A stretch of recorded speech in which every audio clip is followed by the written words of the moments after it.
আসসালামু আলাইকুম প্রিয় শিক্ষার্থীরা, এই ভিডিওতে আলোচনা করব তোমাদের ইংরেজি বইয়ের ফাংশন পৃষ্ঠার ইউনিট 27 অধ্যায় 27 লেসন 3 to 5 3 থেকে 5 পর্যন্ত।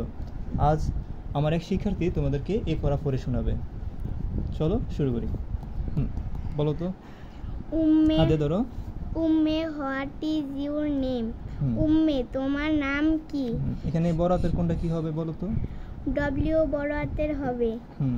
শহীদ। আর এখানে এস বড় হাতের হবে। এই যে এখানে হোয়াট ইজ ইউর নেম, তারপরে কি হবে?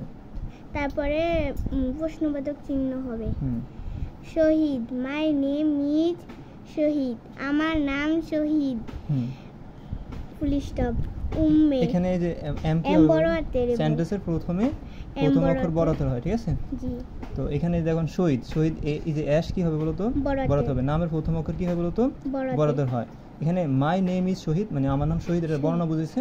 এখানে কি হবে বলো তো? এখানে ফুল স্টপ। ফুল স্টপ হবে। প্রশ্নবোধক চিহ্ন হবে? জি না। ফুল স্টপ হবে? জি। গুড। তারপরে উম্মে। বলো। Who are you friends at school? Umme, তোমার স্কুলে কি বন্ধু আছে?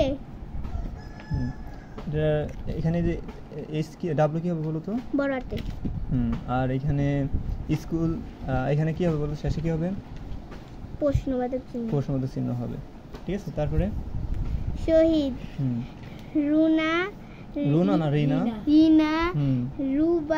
রুবা না রুবি? হ্যাঁ। তারপরে Mithun and Kamal are my friend at school. Shahid. কোন জায়গায় কি হবে সেটা বলতে হবে তো। আর বড় হাতে দেব। নামের প্রথম অক্ষর বড় হাতের হয়। এখানে রিনার আর বড় হাতের হবে। রুবি একটা নামের আর বড় হাতের হবে। মিথুনের এম বড় হবে। এম বড় হাতের দেব। এন্ড এরপর কামাল কে বড় হাতের হবে, ঠিক আছে? জি। আর মাই ফ্রেন্ডস এট স্কুল, ঠিক আছে? জি। Umme, where do you live? তুমি কোথায় বাস করো? এখানে ডব্লিউ বড় হাতের হইব। প্রশ্নবোধক চিহ্ন বসবো। কেন প্রশ্নবোধক চিহ্ন বসবে? কারণ ডব্লিউএস ওয়ার্ড দ্বারা প্রশ্ন হইছে। ডব্লিউএস ওয়ার্ড যদি থাকে, যেমন ডব্লিউএস ওয়ার্ড কোনগুলো? হোয়াট, হু, হাউ, ঠিক আছে? এগুলো যদি থাকে, হোয়ার এগুলো যদি থাকে, তাহলে সেন্টেন্সের শুরুতে যে এই ওয়ার্ডগুলো থাকে শেষে হবে প্রশ্নবোধক চিহ্ন হবে, ঠিক আছে? তারপর দেখো শহীদ। আই বড় হাতে live in Jatrabari in Dhaka. I হবে বড় হাতের হবে। আর এখানে যাত্রাবাড়ি একটা নাম, তো এটা জায়গার নাম। আর আমরা জানি জায়গার নাম কি হয়? প্রথম অক্ষর বড় হাতের হয়, যে বড় হাতের হবে। আর ঢাকা হচ্ছে স্থানের নাম। দ্বিতীয় হবে বলতো বড় হাতের হবে, ঠিক আছে? তার শেষে কি হবে বলতো? ফুল স্টপ হবে না? গুড।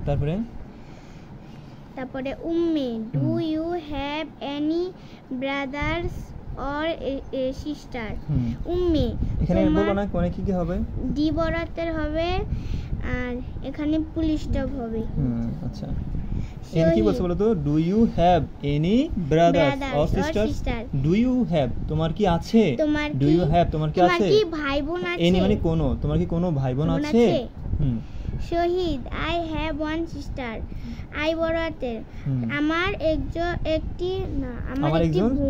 একজন ছোট বোন আছে নাকি? আমার একজন বোন আছে, এটা বলতে পারো। আমার একজন বোন আছে। তো আই হবে বড় হাতের হবে। আর এখানে শেষে কি হবে? ফুল স্টপ হবে। গুড। তারপরে Umme, what is her name? তার নাম কি? হোয়াট ইজ হার নেম, তার নাম কি? হোয়াট তো কি এই ডাব্লিউ বড় হাতের হবে। সেন্টেন্স শুরুতে প্রথম অক্ষর বড় হাতের হয়। এই যে ডাব্লিউ এস দ্বারা প্রশ্ন হয়েছে, মানে হোয়াট দ্বারা প্রশ্ন হয়েছে, শুরু হয়েছে বা সেন্টেন্স শুরু হয়েছে, তো শেষে কি হবে? প্রশ্নবোধক চিহ্ন হবে। ওকে। তারপরে শহীদ, হার নেম ইজ মরিয়ম। তার নাম মরিয়ম। এই যে এইচ কি হবে বলো তো? বড় হাতের হবে। আর এই যে মরিয়ম নামের প্রথম অক্ষর কি হয়? বড় হাতের হয়, তো এম বড় হাতের হবে, ঠিক আছে? জি। আর শেষে কি হবে বলো তো? ফুল স্টপ, তাই না? তারপরে um, wow, my sister's name is Mariyam too. আমার বোনের নামও মরিয়ম। দেখো ওয়াও ডাব্লিউ বড় হাতের হবে, ঠিক আছে? মাই সিস্টারস হতো কি? বোনের। নেম হতো নাম, ইজ হতো হয়। মরিয়ম টু মানে মরিয়ম মানে আমার বোনের নামও মরিয়ম। ওকে, ক্লিয়ার?